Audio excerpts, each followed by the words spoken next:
Hi! Hello! నమస్తే అండి. Welcome to my channel.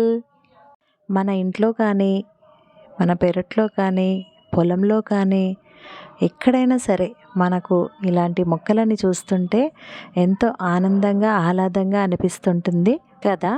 అయితే ఇవాళ మా ఇంట్లో ఈ మినీ బాల్కనీ గార్డెన్‌లో మా ఇంట్లో ఉన్న బ్రహ్మకమల మొక్కకి ఈసారి 2 బ్రహ్మకమలాలు పూసాయి.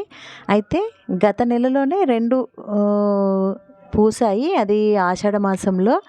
అయితే యాదృచ్ఛికంగా ఈ శ్రావణ మాసం తొలి శనివారం నాడు మా ఇంట ఈ బ్రహ్మకమలాలు పూయడం అనేవి మాకు చాలా ఆనందాన్ని కలిగించాయి.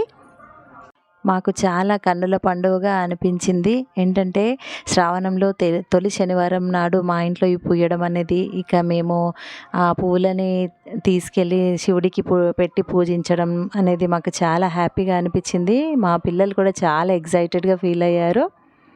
అయితే ఈ బ్రహ్మకమలం యొక్క సైంటిఫిక్ నేము సుసేరియా ఆబ్వలాటా అంటారు. అయితే ఎక్కువగా అప్పట్లో అయితే హిమాలయాస్‌లో పూచేది. కొన్ని సంవత్సరాలకు ఒక్కసారి అలా పూచేది అనేవాళ్ళు. ఇంకా ఇప్పుడైతే ఎక్కడ పెట్టినా కూడా మన దగ్గర కూడా ఈ అట్మాస్ఫియర్‌లో కూడా అవి పెరుగుతూనే ఉన్నాయి. ఫ్లవర్స్ కూడా బాగానే వస్తున్నాయి. అంతేకాకుండా ఈ ఫ్లవర్‌ని నైట్ బ్లూమింగ్ సీరియస్ అని కూడా అంటారు. అంటే మోస్ట్‌లీ ఈ ఫ్లవరు నైట్ 9 తర్వాత అలా బ్లూమ్ అవుతుంది. బ్లూమ్ అయినాక ఫుల్ బ్లూమ్ అయిన తర్వాత ఒక 2 అవర్స్ మాత్రమే ఫుల్ బ్లూమ్‌లో ఉండి ఆ తర్వాత మళ్ళీ ముడుచుకుపోతుంది. అదే ఈ ఫ్లవర్ యొక్క స్పెషాలిటీ. కానీ ఈ ఫ్లవర్‌కి ఉండే అందమే వేరు. ఎంత చూస్తున్నా ఆ ఫ్లవర్‌ని అలానే చూస్తూ ఉండాలనిపిస్తుంటుంది. అసలు ఇలాంటి మొక్క ఒకటి ఉండడం అనేది, మా ఇంట్లో ఉంది ఈ చెట్టు అనడం అనేది నాకైతే చాలా హ్యాపీగా ఉంది. అయితే ఈ బ్రహ్మకమలంని శ్వేతకమలంగా కూడా పిలుస్తారు. అంతేకాకుండా మిథికల్ ఫ్లవర్ ఆఫ్ గాడ్స్ అని కూడా అంటారు. అయితే ఈ బ్రహ్మకమలం ఏంటంటే మన విధాత అయిన బ్రహ్మను గుర్తు చేస్తుంది.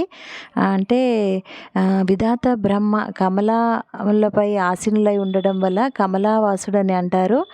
అయితే తాను కొందరు మహావిష్ణు నాభి నుండి ఉద్భవించారు అని అంటారు. మరికొందరేమో ఈ క బ్రహ్మకమలం నుండి ఉద్భవించారు అని అంటూ ఉంటారు. అయితే ఈ బ్రహ్మకమలం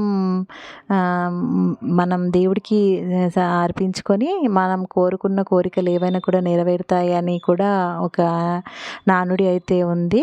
సో మేము ఇంకా 10:30, 11 వరకు చూసి ఇంకా 11:00 టైంలో ఫ్లవర్స్ని కోసి పూజా మందిరంలో దేవుడి దగ్గర పెట్టేసి ఇక పూజ అయితే చేసుకొని ఈ శనివారం నాడు మా పూజ ఎంత సంపూర్ణంగా ముగిసింది అని అనుకున్నాను ఫ్రెండ్స్. హోప్ వీడియో నచ్చి ఉంటుంది. Thanks friends.